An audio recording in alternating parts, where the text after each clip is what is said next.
Nous sommes à pratiquement 50 mètres du périphérique parisien. Nous sommes dans un bâtiment qui est la maison d'Île-de-France. C'est le premier bâtiment construit depuis plus de 60 ans à l'intérieur de la cité universitaire. La cité universitaire qui est connue dans le monde entier avec un grand parc. La cité universitaire est en renouveau, les espaces publics, les jardins, un grand plan d'urbanisme qui a été mis en place. Et l'idée est de créer de nouveaux pavillons.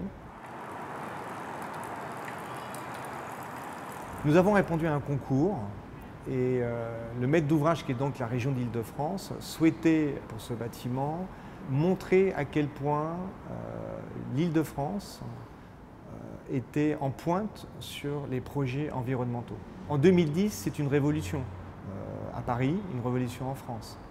On nous demande de concevoir un bâtiment zéro énergie et pourquoi pas énergie positive. Ce maître d'ouvrage souhaitait positionner la maison au bord du périphérique, puisque c'était le premier foncier disponible sur le site. Donc une orientation délicate, une position délicate, il y a des questions de bruit, de nuisance. Voilà, il y avait un gros challenge à relever. Il était pour nous ambitieux, mais certainement possible, en 2010, d'inventer quelque chose de nouveau.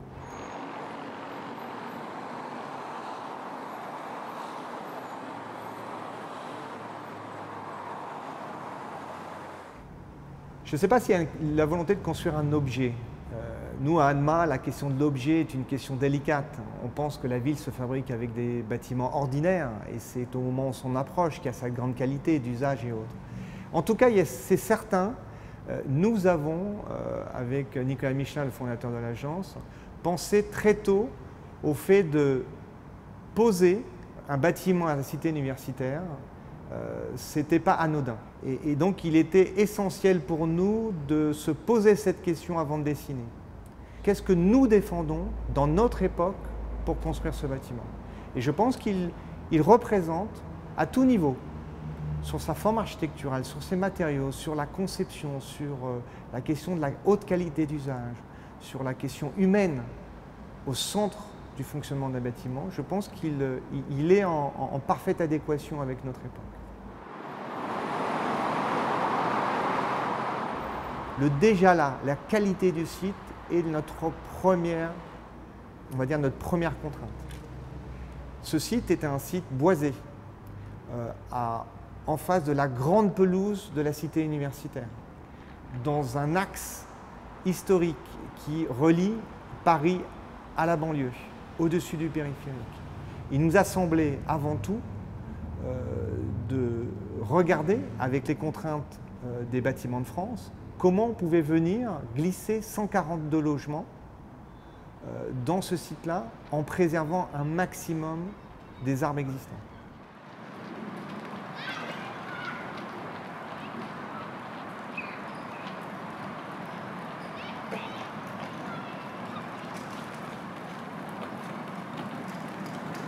La question de l'énergie s'est vite posée.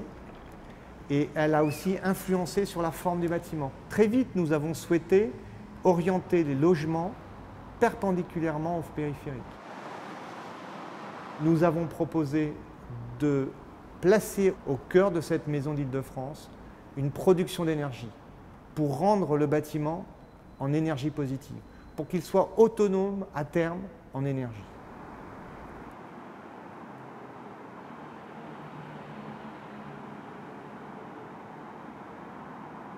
Vous connaissez tous ces chauffe-eau dans le sud de l'Europe, autour de la Méditerranée, ces grands panneaux noirs qui prennent le soleil avec des tubes à eau qui sont derrière et qui permettent de chauffer le cumulus, le ballon d'eau chaude connu de tous.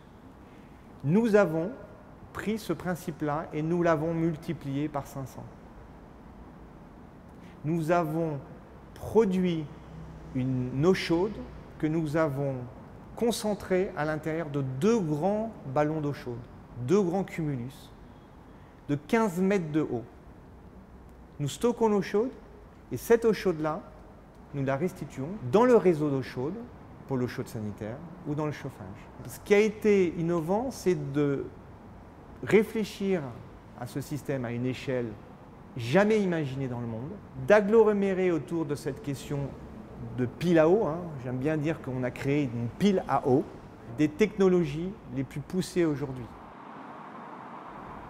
Arriver à obtenir un bâtiment qui réponde à cette logique de zen énergie, zéro énergie nette, a fait que ce bâtiment ait une forme très particulière, une forme triangulaire, une partie qui s'ouvre au sud, vraiment qui se déploie au maximum au sud pour créer une surface de capteurs d'eau chaude en plein sud du côté du périphérique, qui nous permet aussi de créer un mur anti-bruit pour l'intérieur du site.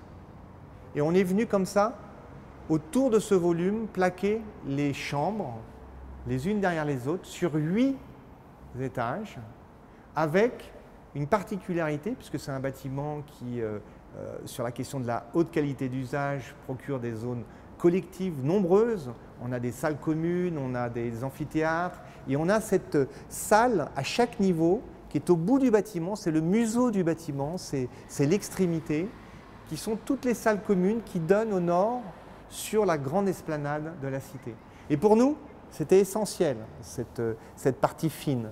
Parce que comme on l'a dit, on est venu se déployer au sud, mais on est venu avec une empreinte minimum, presque discrète, de l'intérieur de la cité universitaire. C'est ça aussi, c'est notre démarche contemporaine. C'est ne pas venir s'installer comme étant, on parlait tout à l'heure de l'objet, en étant, non, on est venu le plus discrètement possible derrière ces grands arbres existants.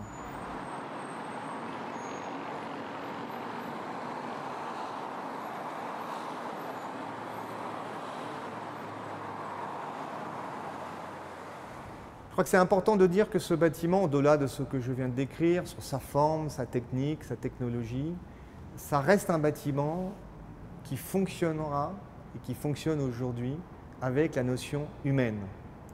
Il est important de dire que toutes ces techniques de préservation de l'énergie, de production d'énergie, il dépend aussi de l'usage des étudiants dans le bâtiment, l'éco-citoyenneté. On a l'habitude à ANMA de travailler avec des artistes sur chaque bâtiment. Et dans cette maison de l'Île-de-France, il y a une œuvre artistique qui relie cette technologie, cette technique, ces souhaits d'un bâtiment à énergie positive avec les usages des occupants. C'est un grand chandelier moderne à l'entrée du bâtiment, dans le hall, à l'endroit où tout le monde passe, parce qu'il y a toutes les boîtes aux lettres de chaque étudiant. Il émet 3 sons. Il émet un son pas forcément désagréable, mais quand même un peu, et qui indique que le bâtiment est en surconsommation d'énergie. On prend trop de douches, trop longtemps, on met trop de chauffage, on ne fait pas attention. On a un second son, qui est un son plutôt neutre, qui est l'équilibre du bâtiment. Il ne consomme pas trop, et en même temps, il ne produit pas. Il est à l'équilibre. C'est un son délicat. Et puis, il y a un son assez agréable, comme des gouttes d'eau qui tombent, quelque chose qui nous emporte. À ce moment-là, le bâtiment produit de l'énergie, il stocke de l'énergie.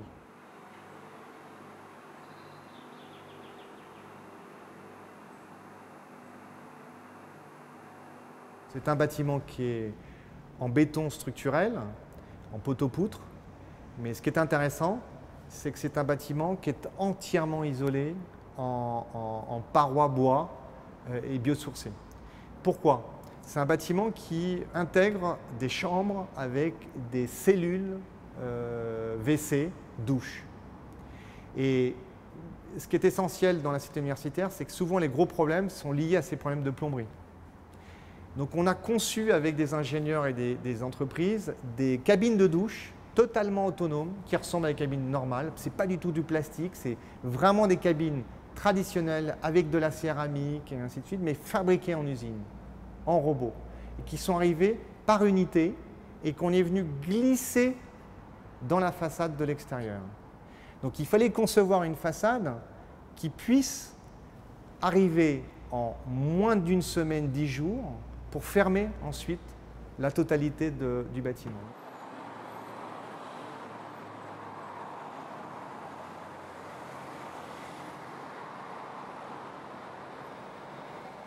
Et puis, on a intégré devant une peau métallique. Je crois que c'est aussi notre époque. On travaille beaucoup sur le métal, on montre qu'on sait manipuler le métal. Ce métal est évidemment recyclé. Et pour nous, c'était essentiel de couvrir, de montrer aussi cette architecture un peu particulière, hein, à facettes, qui prennent la lumière de l'Est et de l'Ouest de façon différente.